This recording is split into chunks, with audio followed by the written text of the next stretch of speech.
দেবযানীর খাই খাই হেসেলে আপনাদের সকলকে স্বাগত জানাই। কেমন আছেন সবাই? আজ আমি বানিয়ে দেখাবো মোচার ঘন্ট। মোচার ঘন্ট বানাতে মোচা তো লাগছেই। এই মোচা আমার বাড়িতে শাশুড়ি মা এসেছেন এবং শাশুড়ি মাই সেই মোচাটা কাটছেন। সেটা কিভাবে কাটছেন সেটা অল্প বিস্তর আমি একটু দেখাচ্ছি। এখন আমরা সবাই মোটামুটি জানি মোচা কিভাবে ছাড়াতে হয়, তাও আমি একটু দেখিয়েও দিচ্ছি কিভাবে ছাড়াবেন। তো দেখে নিন। এইভাবেই মোচাগুলোকে একটা একটা করে আলাদা আলাদা করে সুতো ভেতর থেকে যেগুলো আছে বার করে পরিষ্কার করে তারপর এইভাবে ছোট্ট ছোট্ট করে কুচি কুচি করে কুচিয়ে নিতে হবে। তারপরে কি করবেন সেটাই আমি দেখাবো, তবে ভিডিওটা স্কিপ না করে পুরোটা দেখার অনুরোধ রইল। তারপরে আপনারা বুঝতেই পারবেন কি করছি। প্রথমে এই মোচাটা কেটে একটা জলের মধ্যে থালায় এইভাবে আমি নিয়ে নিয়েছি। পুরো মোচাটা এইভাবে কুচানো হয়ে গেছে, একটা গোটা মোচা। এবার আমি এটা প্রেসার কুকারের মধ্যে সেদ্ধ হতে দেব।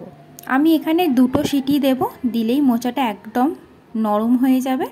এই মোচাটা এরম সুন্দর করে কেটে নিয়ে একে কিন্তু ধোয়ার আর দরকার পড়বে না, একটু জলে ভিজিয়ে রেখে দিয়ে দিতে হবে প্রেসারের মধ্যে। মোচাটা খুব একটা নোংরা হয় না, তো আপনারা চাইলে এটাকে একটা ঝুড়ির মধ্যে নিয়েও ধুয়ে নিতে পারেন, তবে বেশি না ধুলেই ভালো। এবার আমি এরকম একটা প্রেসার কুকার নিয়ে নিয়েছি, নিয়ে এর মধ্যে সমস্ত মোচাটা দিয়ে দেব। দেওয়ার পর এতে একটু সামান্য স্বাদ মতো নুন দেব আর হাফ টিস্পুন হলুদ গুঁড়ো দেবো, দিয়ে হাফ কাপ জল দিয়ে 2টো সিটি দিয়ে আমি এটাকে সেদ্ধ করে নেব। প্রথমে তো মোচাটা সেদ্ধ করে নিতে হবে। এবার মোচাটা সেদ্ধ করতে করতে আপনাদেরকে একটা কথা বলি। প্রথমেই আপনারা যারা নতুন আমার চ্যানেলে, তারা চ্যানেলটিকে সাবস্ক্রাইব করে পাশে থাকবেন আর পাশে থাকা বেল আইকনটি প্রেস করে দেবেন।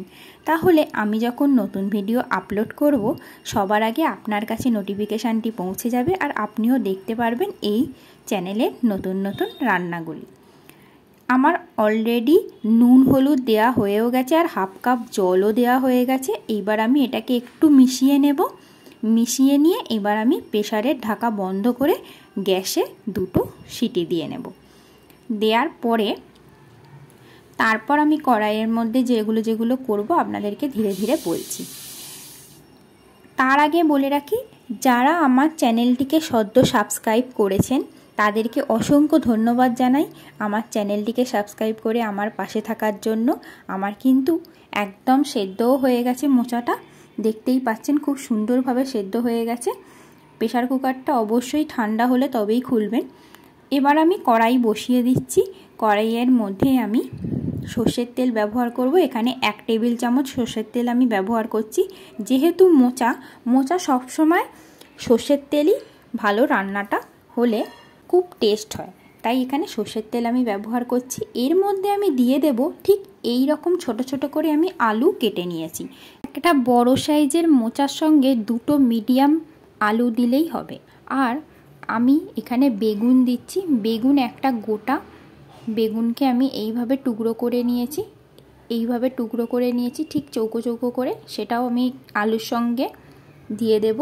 একসঙ্গে দুটোকে একটু ভালো করে ভাজবো।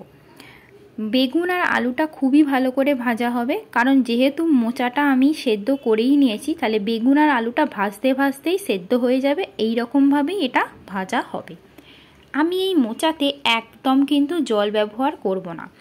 রান্নায় যত জল কম ব্যবহার করা হবে তাহলে কি হবে, রান্নার টেস্টটাও খুব সুন্দর হয়। তাই আমি এখানে রান্নায় একদমই জল ব্যবহার করব না। আলু আর বেগুন ভাজতে ভাজতে আপনাদেরকে আজকের টিপসটা বলে দিই। আমি এখানে হাফ টিস্পুন হলুদ গুঁড়ো আর স্বাদ মতো নুন দিয়ে এটাকে খুব ভালো করে ভাজবো। আর আমি 5 মিনিটের জন্য একটু ঢাকাও দেবো, যাতে আলুটা একটু নরমও হয়ে যায় আর সেদ্ধও হয়ে যায়। মোচায় আছে ভীষণ পরিমাণে carbohydrate, protein, fat, fibre, calcium, phosphorus, iron, copper, magnesium, vitamin. আমার 5 মিনিট হয়েও গেছে। আমি এবার ঢাকনাটা খুলছি।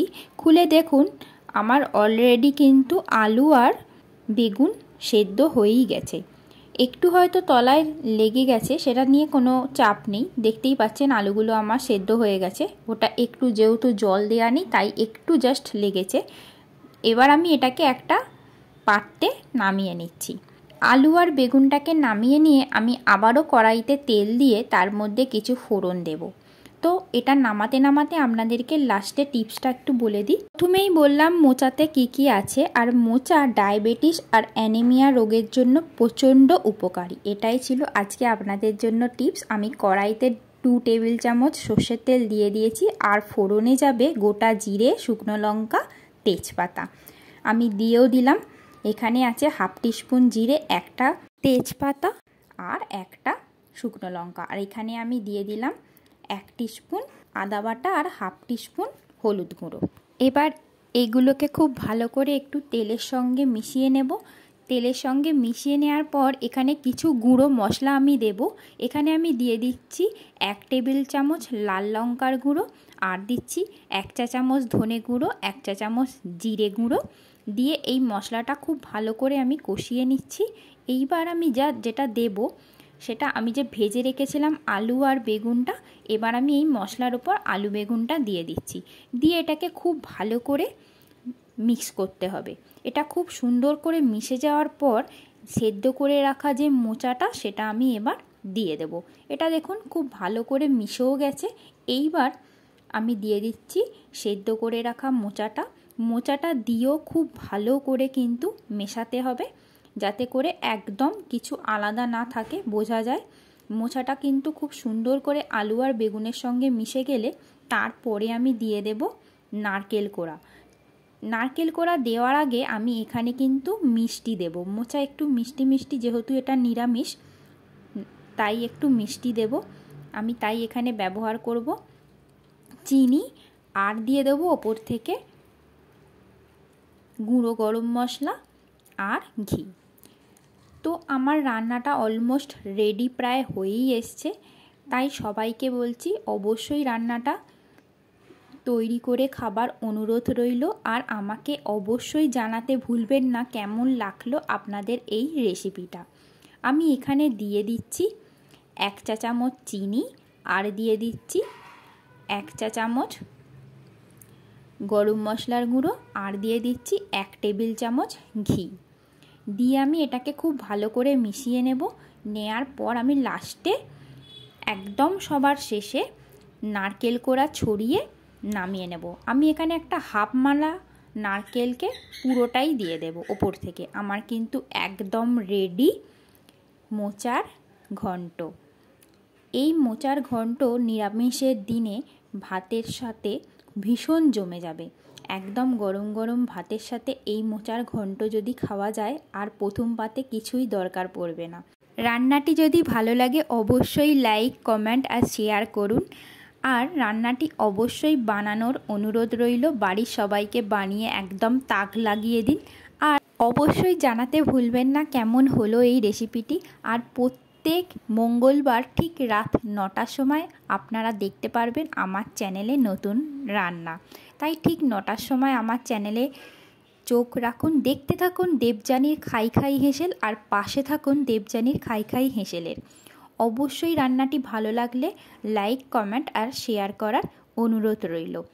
ভালো খান, সুস্থ থাকুন। আবারও দেখা হবে নতুন একটি রেসিপি নিয়ে। আর কিছু সময়ের অপেক্ষা, অবশ্যই আপনারা চ্যানেলটিকে সাবস্ক্রাইব করে পাশে থাকুন। পাশে থাকা বেল আইকনটি প্রেস করে দিন, তাহলেই আপনারা দেখতে পারবেন আমার চ্যানেলের রান্নাগুলি। Thank you.